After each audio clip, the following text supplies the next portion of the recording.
Hello students! In our previous video, we learned how to find mean of given group data by direct method. The formula to find mean by direct method we saw was x bar is equal to sigma fi xi upon sigma fi, where xi represents the midpoint of all the classes of observations of data and fi represents the frequencies of corresponding class. But students, sometimes values of xi and fi are so large that finding product of xi and fi becomes tedious and time consuming. Observe this table on your screen. Have a look at the column which represents the product of fi and xi. Observe that the values in this table are too huge. For such situations, can we think of any other method which can reduce these calculations for us? Yes, we can. In this method, we can either reduce fi or xi. But students, as we know, we cannot do any kind of changes with frequencies fi. So we have option of reducing the values of xi only to some smaller numerical values.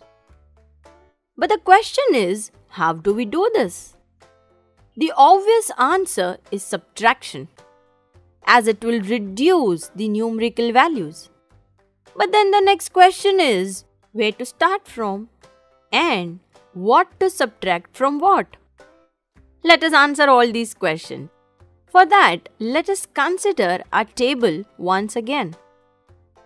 Now, since we don't know where to start from, let us assume one value to start our calculations.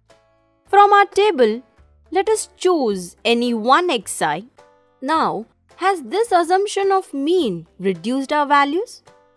To understand this, let us plot our xi's on number line.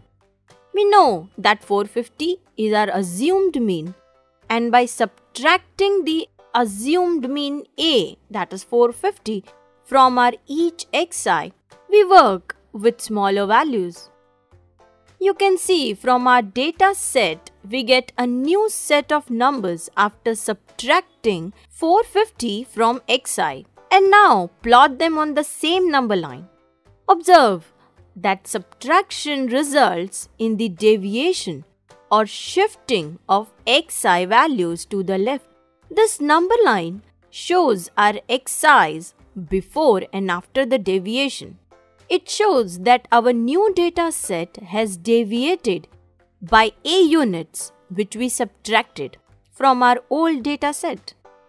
Or we can say that this number line has shifted to left by 450 units. So we add another column to table which will represent these new shifted values. Now from the table we can see the values of xi before and after the deviation. But then why do we use di to calculate mean instead of xi?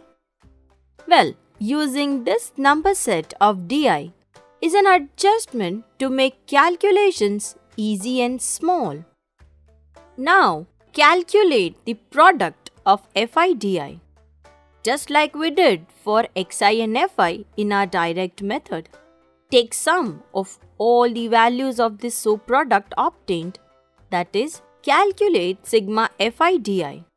In our example, it comes out as 35,800.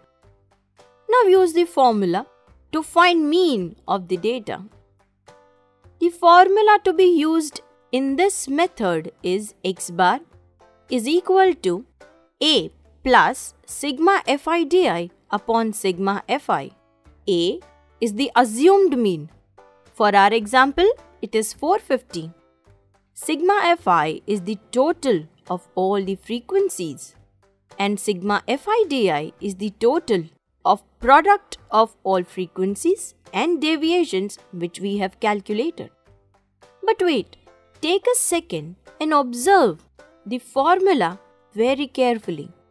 Note that here we have added the assumed mean A, which we subtracted to reduce our values.